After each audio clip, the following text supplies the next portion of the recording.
بھائیوں اور میرے بزرگوں، پاک دامنی اب کا اہتمام کریں، اور ان گناہوں سے جو ظاہری اور باطنی ہیں، باطنی سے مراد دلوں کی دنیا میں، خیالات کی دنیا میں، اندھیروں کی دنیا میں اپنے ہاتھوں سے اپنی زندگی برباد کرنے کے کام، ان ساری چیزوں کو آدمی حرام سمجھے اور اس سے اپنی زندگی کی حفاظت کا سامان کرے۔ اللہ پاک نے اتنی بڑی خوشخبری اپنے نبی صلی اللہ علیہ وسلم کی طرف سے سنا دی کہ رحمت عالم صلی اللہ علیہ وسلم کے ارشادات میں ہے، جس کی ایک نگاہ پڑی اور اس نے نگاہ جھکا لی، وہ قبولیت دعا اور مغفرت کی خوشخبری کا وقت ہے۔ جو دعا مانگو گے اللہ قبول کر لے گا، اور اللہ کہیں گے میرے بندے نے میرے خوف سے نگاہ جھکائی، میں نے اس کی دل کی آواز کو سن لی اور اس کی تمنا کو پوری کر دی۔ تو ادھر نگاہ بند ہوئی اور پلک جھپکا، اور ادھر نگاہ ہٹائی، بس وہ لمحہ مغفرت کا لمحہ ہے، وہ لمحہ قبولیت دعا کا ہے۔ نگاہ جھکا اور دل سے ایک دعا مانگ لو، کھڑے کھڑے چلتے چلتے وہ دعا تیر کی طرح آسمانوں کو پہنچ جائے گی۔ تو یہ تاثیر اور یہ طاقت صرف نگاہ کے جھپکنے میں، اور اللہ نے نگاہ کے جھپکنے کو آسان بنایا۔ جتنا آسانی سے آنکھ بند ہو سکتی ہے، اتنا جلدی کوئی اور کام نہیں ہو سکتا۔ تو اللہ نے یہ سہولت دی کہ اپنی زندگیوں کی حفاظت کا سامان کرو اور حیادار بن کر اپنی زندگیوں کو گزارو۔ اس لیے میرے بھائیوں، آج کی رات وہ ہے جس میں تمام بے حیائیوں سے پناہ مانگنی ہے اور تمام بے حیائیوں سے توبہ کرنی ہے۔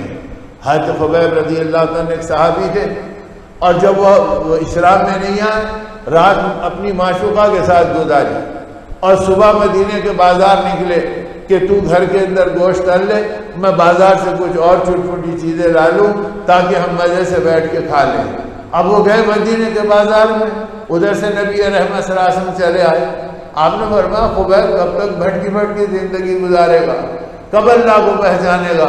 اور پیٹھ سینے پہ تھپتھپایا، آپ کا دست مبارک لگنا تھا کہ ایک دم دل پاک ہو گیا اور بدن کانپنے لگا، اور کہا یا نبی اللہ، اب میں ہر گناہ سے تائب ہوتا ہوں اور آپ کی نبوت کو قبول کرتا ہوں، اشہد ان لا الہ الا اللہ و اشہد انک رسول اللہ۔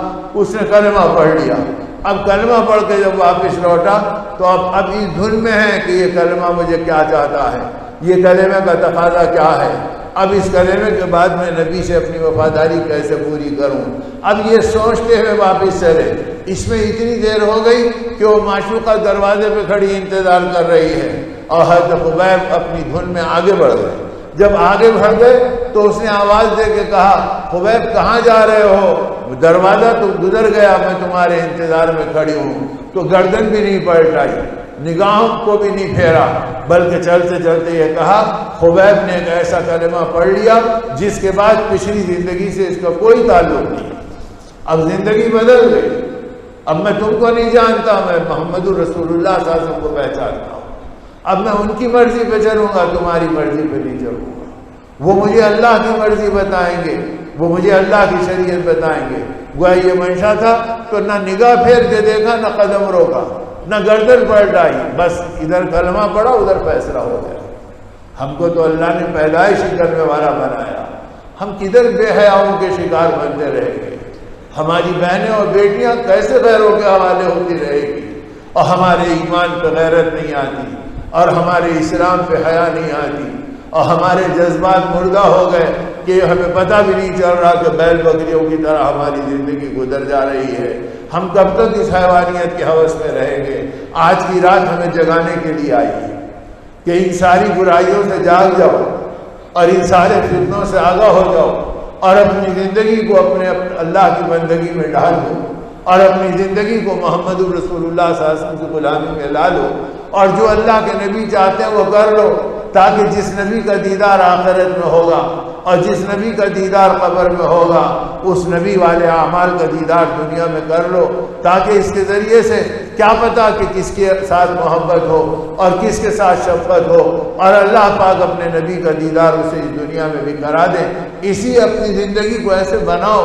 علامہ جلال الدین سیوطی رحمۃ اللہ علیہ نے اپنی کتاب کے اندر لکھا ہے کہ اللہ پاک نے مجھے 8 مرتبہ بیداری کی حالت میں اپنے نبی کا دیدار کرایا۔ خواب میں تو ہوتا ہی ہے، ہوش میں اپنے نبی کا دیدار کیا۔ تو میرے دوستو، ایسے نبی کو ہم بھول گئے جس نبی کی طاقت ہر عمل کے اندر ہے اور ہر ادا کے اندر ہے اور ہر سنت کے اندر ہے. امام ابن ثاقب رحمۃ اللہ علیہ یمنی ایک بزرگ گزرے اور وہ یمن کے رہنے والے تھے. ہر سال حج کے لیے پیدل آتے اور ہر سال مکہ مکرمہ سے مدینہ طیبہ جاتے اور پھر مدینہ طیبہ میں آقا کی خدمت میں صلاۃ و سلام عرض کرتے. پھر دونوں شیخین ابو بکر عمر رضی اللہ عنہ کی شان کا قصیدہ پڑھتے تو اہل مدینہ جھوم جاتے اور اس دن جمع ہوتے جس دن امام ابن ثاقب یمنی آ رہے ہیں اور اس کی زبان سے اس قصیدے کا اثر سنیں. اس کے لیے وہ بے چین و بے قرار رہتے. ایک بار وہ آئے اور یہ پیدل ہمارے نزدیک خیالی زندگی ہو گئی. ابھی حال کی بات ہے, ایک یمنی بزرگ سے ایک ہمارے بزرگ کی ملاقات ہوئی تو اس نے بتلایا میری عمر 120 سال کی ہے اور 100 سال سے میرے حج ہو رہے ہیں. 20 سال کی عمر تھی جب سے میں حج کرنا شروع کیا اور اب میری عمر 120 سال ہے. 100 حج اللہ نے میرے اپنے کرم سے کرائے اور ان 100 حج میں 70 حج میں نے پیدل کیے ہیں. اب بڑھاپے میں یہ سواری سے کر رہا ہوں. تو آج کی دنیا میں بھی اللہ دکھلا رہے ہیں اور ہم خیالوں کی دنیا میں سمجھ کر ان واقعات کو کھلونے کے طور پر اڑا دے رہے ہیں, جبکہ ان کی تاریخی طاقتیں اور اس کے اعمال کی حقیقتیں موجود ہیں. اب اس تاریخی حقیقت اور اعمال کی طاقت کو اگر آدمی اعمال پہ چلے تو اسے پتہ چلے. تو اب یہ جب آتے اور قصیدہ پڑھتے تو اہل مدینہ جھوم جاتے. ایک سال جب یہ آئے اور مکے سے حج کر کر مدینہ طیبہ کو پہنچے اور پھر صلاۃ و سلام عرض کر کر یہ ان دونوں شیخین کی ابو بکر عمر رضی اللہ عنہ کی شان میں قصیدہ پڑھنے لگے اور اہل مدینہ جھوم رہے تھے.